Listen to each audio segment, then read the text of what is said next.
غزہ پر اسرائیلی فوج کی رات بھر بمباری، 14 افراد شہید۔ صہیونی فورسز نے تل کریم پناہ گزین کیمپ کو بھی نشانہ بنایا۔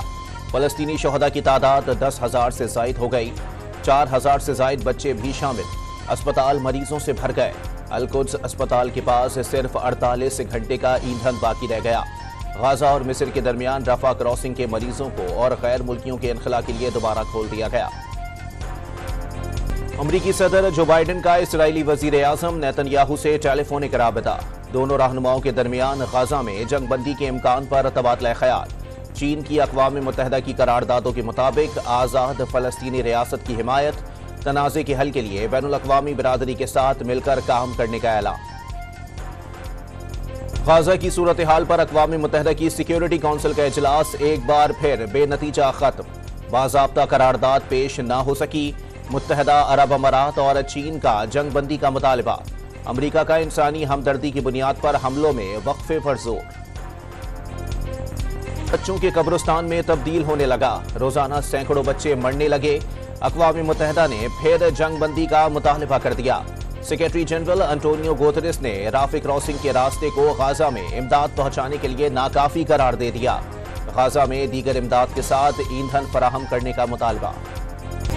اسرائیل پر غزہ میں جاری بربریت روکنے کے لیے عالمی دباؤ بڑھنے لگا۔ 18 عالمی تنظیموں کا جنگ بندی کا مشترکہ مطالبہ۔ جنوبی افریقہ نے اسرائیل سے سفیر واپس بلا لیا۔ عراقی وزیر اعظم بھی خطے میں جنگ بڑھنے سے روکنے کے لیے اسرائیلی حملے رکوانے کا مطالبہ۔ امریکہ کی توجہ پاکستان میں آزادانہ اور منصفانہ انتخابات پر مرکوز۔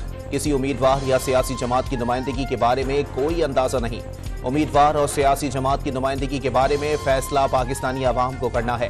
یقینی بنایا جائے کہ انتخابات پاکستانی عوام کے فائدے کے لیے ہوں۔ ترجمان امریکی محکمہ خارجہ ویدانت پٹیل کی پریس کانفرنس۔ آصف علی زرداری اور نواز شریف کے درمیان ٹیلی فونک رابطہ۔ ریاست بچانے کے لیے مل کر کردار ادا کرنے پر اتفاق۔ معاشی مشکلات اور عوام کو ریلیف فراہم کرنے پر بھی تبادلہ خیال۔ دونوں رہنماؤں نے ایک دوسرے کو ملاقات کی دعوت دے دی۔ سابق صدر کی نون لیگی سربراہ کو وطن واپسی پر مبارکباد۔ زرداری صاحب کا جو رابطہ ہوا تھا نیاز صاحب کے ساتھ، وہ تو اپنا ان کا وطن واپسی کے آج خبر آئی ہے، آج شاید خبر آیا ہوگا، خبر پرانا۔ میں پر امید ہوں کہ پاکستان کے عوام اس بار پاکستان کا وزیر اعظم لاہور سے تو نہیں۔ نیا وزیر اعظم لاہور سے نہیں ہوگا۔ زرداری نواز شریف کے رابطے کی خبر پرانی۔ پیپلز پارٹی کے سب جماعتوں سے رابطے ہیں، کسی جماعت کے لیے دروازے بند نہیں کیے۔ بلاول بھٹو کی پریس کانفرنس۔ سندھ میں بلدیاتی انتخابات کے نتائج، 8 فروری کے الیکشن کا ٹریلر قرار دے دیا۔ نئے صدر کے حلف لینے تک عارف الوی کے عہدے پر رہنے کی حمایت کر دی۔ سابق صدر آصف علی زرداری کی جیالوں کو انتخابی مہم شروع کرنے کی ہدایت۔ پیپلز پارٹی کا ہر کارکن بے نظیر بھٹو شہید کا سفیر بن کر گھر گھر پارٹی کا پیغام پہنچائے۔ 8 فروری کا سورج بلاول بھٹو کی فتح کی نوید لے کر طلوع ہوگا۔ سابق صدر کا پارٹی کارکنوں کے نام پیغام۔ ضمنی بلدیاتی انتخابات میں پی پی کی کامیابی اہل کراچی کی جانب سے مخالفین کے لیے پیغام قرار دے دی۔ نواز شریف نے 4 سال بعد باضابطہ طور پر سیاسی سرگرمیوں کا آغاز کر دیا۔ ملک بھر کی سیاسی قیادت سے رابطوں کا فیصلہ، جلد ظہرانے پر مدعو کیے جانے کا امکان۔ رفقا نے تحریک انصاف کے رہنماؤں کو دعوت دینے کی بھی تجویز دے دی۔ 1 سے زائد حلقوں سے انتخابی میدان میں اترنے کا بھی مشورہ۔ شہباز شریف کی دعوت پر ایم کیو ایم کا وفد آج نواز شریف سے ملاقات کرے گا۔ عام انتخابات اور نئی سیاسی صف بندی پر بات چیت ہوگی۔ سندھ میں M Q M, G D A, J U I سمیت مسلم لیگ نون کے انتخابی الائنس پر بھی تبادلہ خیال کیے جانے کا امکان۔ تحریک انصاف کا ملک بھر سے قومی اور صوبائی اسمبلیوں کے انتخابات میں حصہ لینے کا اعلان۔ ملک بھر کے ہر حلقے میں امیدوار کھڑا کیا جائے گا۔ قید میں رکھے جانے کی صورت پر چیئرمین پی ٹی آئی جیل سے پارٹی کی قیادت کریں گے۔ کور کمیٹی کے لیول پلینگ فیلڈ سے محروم کرنے کی کوششوں کے الزامات۔